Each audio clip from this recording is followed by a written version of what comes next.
अस्सलाम वालेकुम जी, मेरा नाम है रुस्तम मलिक और आप देख रहे हैं सियासतनामा। तो आज की वीडियो का आगाज़ करते हैं टॉप खबरों से। हबीब अकरम ने ट्वीट किया है, पाकिस्तान बड़े मज़े का मुल्क है, यहाँ आधे मुल्क का हक राय दही खत्म हो चुका है, ये फिर भी हमारा पाकिस्तान कहलाएगा। अयाज अमीर कहते हैं, इस्लामी दुनिया की वाहिद एटमी ताकत $30 करोड़ मिलने पर खुशियाँ मना रही है, हमारे मुल्क का ये हाल हो चुका है। फजलुर रहमान कहते हैं, PDM एक कौमी हुकूमत की हैसियत रखती है। अमजद शोएब कहते हैं, आर्मी चीफ ने कहा कि पाकिस्तान के सेंटर ऑफ ग्रेविटी अवाम है, मगर अवाम और फौज के दरमियान बहुत बड़ी दूरी आ चुकी है, अवाम मुतनफ़िर हो चुकी है।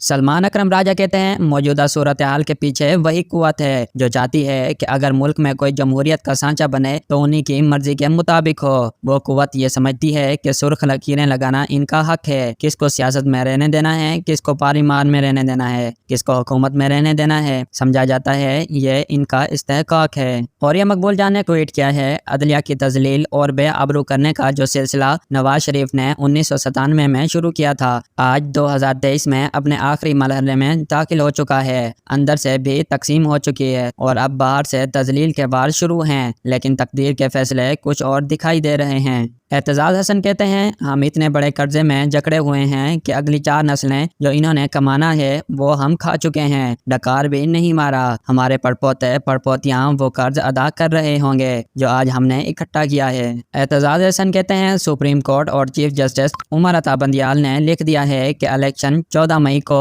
होंगे, तो इलेक्शन 14 मई को ही होंगे, ये सिपा सालार का और वजीर आजम भी। फजलुर रहमान कहते हैं, इमरान खान पाकिस्तानी सियासत का गैर जरूरी अंसर है, इससे मुज़ाकरात नहीं हो सकते।